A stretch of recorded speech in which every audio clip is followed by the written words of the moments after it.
안녕하세요, 디지털 픽스입니다. 이번 시간은 리플과 이더리움에 대해서 한번 보겠습니다.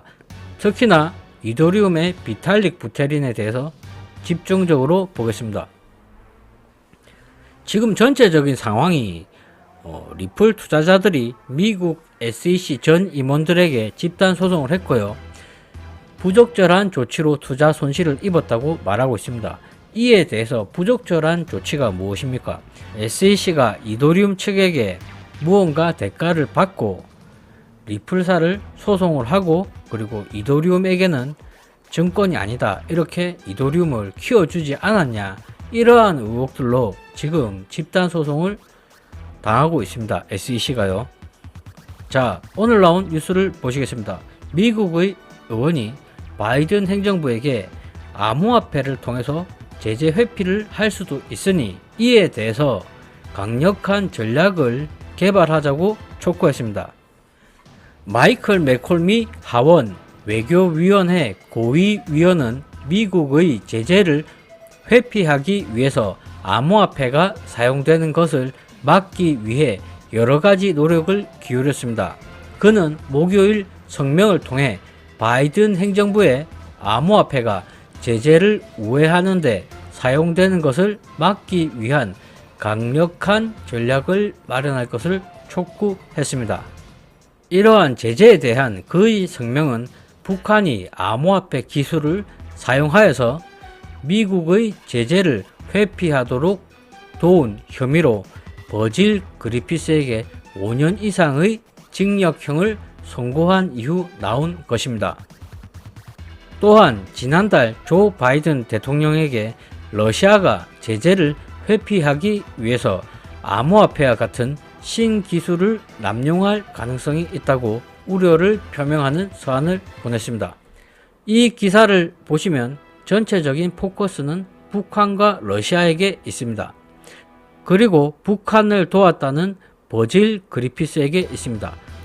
자, 이것은 2019년 뉴스입니다.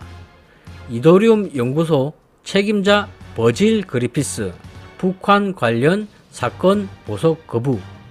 이더리움 연구소 책임자 버질 그리피스는 2019년 북한에서 블록체인과 암호화폐에 대한 기술 유출 혐의로 체포가 되었었습니다.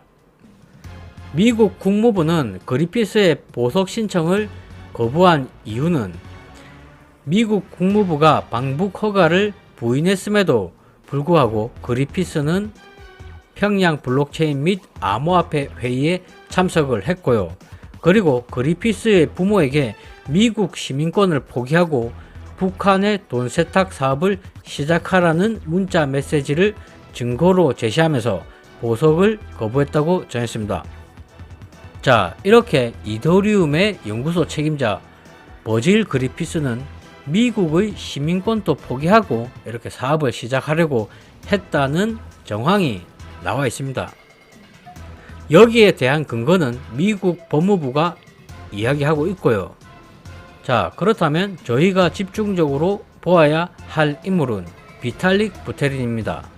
비탈릭 부테린은 6살까지 러시아에서 살다가 캐나다로 이민을 갔습니다. 현재 법적으로 러시아와 캐나다 이중 국적입니다. 그러한 이더리움 창업자 비탈릭 부테린이 러시아어로 푸틴의 전쟁 결정은 범죄 행위라고 비난을 했습니다. 자, 이러한 발언을 한 비탈릭 부테린이 푸틴이 여전히 러시아의 대통령으로 남아 있는다 한다면 러시아로 돌아갈 수 있을 거라고 생각하십니까? 그리고 러시아와 캐나다 이중 국적자인 비탈릭 부테린은 캐나다에서 일어난 트럭 시위에 대해서 그는 시위에 대한 정부의 대응이 상당히 강압적이었다고 말하고 캐나다의 정책이 위험하다고 말했습니다. 이렇게 비탈릭 부테린이 이런저런 발언을 자유롭게 하는 것은 좋습니다. 개인의 생각이니까요. 하지만 자신이 태어난 러시아에도 비판을 하고, 그리고 또 이중국적으로 있는 캐나다 정부에 대해서도 이렇게 공개적으로 캐나다의 정책이 위험하다, 잘못됐다, 강압적이다, 이런 발언을 하게 됩니다. 그리고 2022년 4월 12일에요. 비탈릭 부테린은 몬테네그로 시민권을 획득하게 됩니다. 비탈릭 부테린이 몬테네그로 시민권을 받게 된 일에 대해서 주도를 한 사람들은 몬테네그로 총리와 재무장관 주도로 시민권을 부여받았다고 언급했습니다. 만약에 러시아와 캐나다의 이중 국적자인 비탈릭 부테린이 만약 러시아에 돌아갈 수 없게 된다면 그렇다면 캐나다밖에 없겠죠. 하지만 캐나다 정부에게도 저러한 발언을 하게 됩니다. 자, 그렇다면 러시아와 캐나다의 이중 국적자인 비탈릭 부테린이 이렇게 다른 곳에 시민권을 받는 것은 무슨 의미일까요? 물론 아무 의미도 없이 이렇게 시민권을 받을 수도 있습니다. 하지만 뭔가 준비를 하는 것이 아닌가.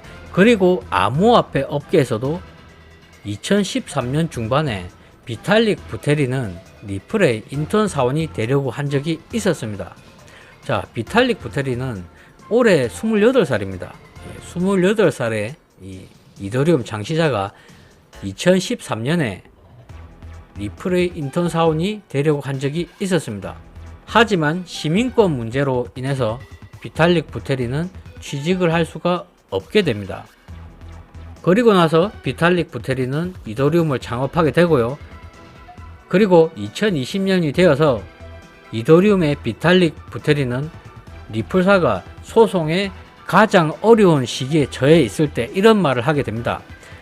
리플이 새로운 수준의 이상함으로 빠져들어가고 있는 것 같아 그들은 그들의 똥코인, 쉬코인이 공공정책상의 이유로 증권형이라고 해서는 안 된다고 주장하고 있다. 즉 비트코인과 이더리움이 중국이 지배하는 것이기 때문이라는 이유다. 이 당시에 비탈릭 부테린이 이 발언을 했던 시기가 리플사가 정말 가장 힘들 때입니다. 넘어진 사람에게 돌을 던지는 것과 같은 행위가 아니겠습니까?